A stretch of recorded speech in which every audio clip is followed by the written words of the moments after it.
നേത്ര സംരക്ഷണത്തിന് നമ്മുടെ അഹല്യ ഫൗണ്ടേഷൻ ഐ ഹോസ്പിറ്റൽ, കേരളത്തിൽ എല്ലായിടത്തും.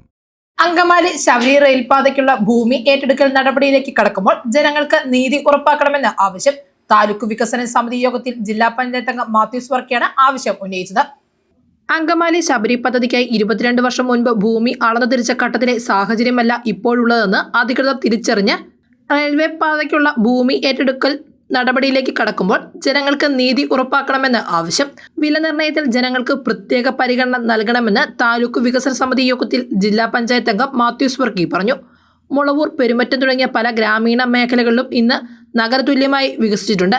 നിലവിൽ ഭൂമിയുടെ വില നിശ്ചയിച്ചിട്ടുണ്ടെങ്കിലും നടപടികൾ ആരംഭിക്കുമ്പോൾ ഈ വികസനം കൂടി കണക്കിലെടുത്ത് പ്രത്യേക വില നിശ്ചയിക്കണമെന്നാണ് പ്രധാന കാര്യം.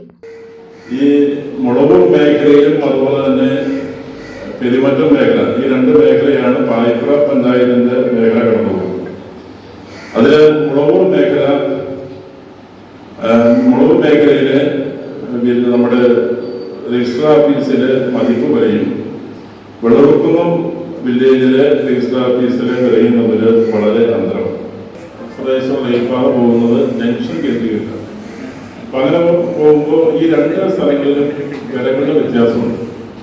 ഈ ആളുകൾക്ക് 22 വർഷം മുമ്പ് ആ സ്ഥലം ഏറ്റെടുത്ത് കുറ്റിവെച്ച് അതിന്റെ നടപടിക്രമങ്ങളെല്ലാം കൃഷി ചെയ്യാൻ മാത്രം ഉപയോഗപ്രദമാക്കി വീട് വെക്കാനോ അല്ലെങ്കിൽ ലോൺ എടുക്കാനോ മറ്റ് സൗകര്യങ്ങളൊന്നും ഇല്ലാതെ 22 വർഷമായിട്ട് കിടക്കുകയാണ്. ഇതിൽ നിന്നൊരു ശാപമോക്ഷം കിട്ടുമെന്ന് വിചാരിച്ചാണ് ഇപ്പോൾ മുളവൂരും അതുപോലെ തന്നെ പെരുമറ്റത്തുമുള്ള ആളുകൾ കഴിഞ്ഞ ഒരാഴ്ചയായിട്ട് വളരെ സന്തോഷത്തോടെയാണ് മുന്നോട്ട് പോകുന്നത്. പക്ഷെ അവരുടെ ചെറിയ ആശങ്ക 22 വർഷം മുമ്പ് കണക്കാക്കിയ വിലയാണ് കിട്ടാൻ പോകുന്നത്. അതേ പുതുക്കിയ വില എന്തെങ്കിലും നിശ്ചയിച്ചിട്ടുണ്ടോ? അതിനെക്കുറിച്ച് എന്തെങ്കിലും ധാരണ സർക്കാരിന്റെ ഭാഗത്ത് ലഭിച്ചിട്ടുണ്ടോ? ഇത് എത്ര സമയത്തിനുള്ളിൽ ഇതിന്റെ സ്ഥലം ഏറ്റെടുക്കൽ തുടങ്ങണം എന്നുള്ളതിനെ കുറിച്ച് ഏതെങ്കിലും തരത്തിൽ ചർച്ചകൾ നടന്നിട്ടുണ്ടോ?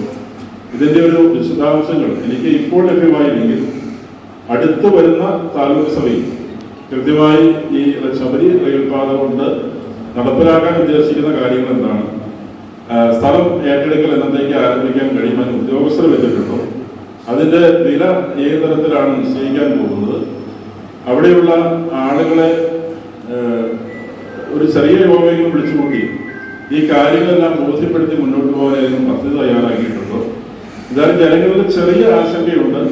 ആ ആശങ്ക പരിഹരിക്കാൻ കഴിയുന്ന തരത്തില് ഇന്നത്തെ താലൂക്ക് സഭയിൽ അതിന് തീരുമാനം കിട്ടിയെങ്കിൽ പോലും അടുത്ത ചേരുന്ന താലൂക്ക് സഭയിൽ പദ്ധതിയുടെ പകുതി ചെലവ് സംസ്ഥാന സർക്കാർ വഹിക്കുമെന്ന ഉത്തരവ് വന്ന പശ്ചാത്തലത്തിൽ ഭൂമി ഏറ്റെടുക്കുമ്പോൾ വില നിർണ്ണയത്തിൽ ജനങ്ങൾക്കുള്ള ആശങ്കകൾ പരിഹരിക്കാൻ അടുത്ത താലൂക്ക് വികസന സമിതി യോഗത്തിൽ ബന്ധപ്പെട്ട ഉദ്യോഗസ്ഥരുടെ സാന്നിധ്യത്തിൽ വ്യക്തമായ മറുപടി നൽകണമെന്നും മാത്യൂസ് വർക്കി തഹസീൽദാരോട് ആവശ്യപ്പെട്ടു. News desk, Muvattupuzha news.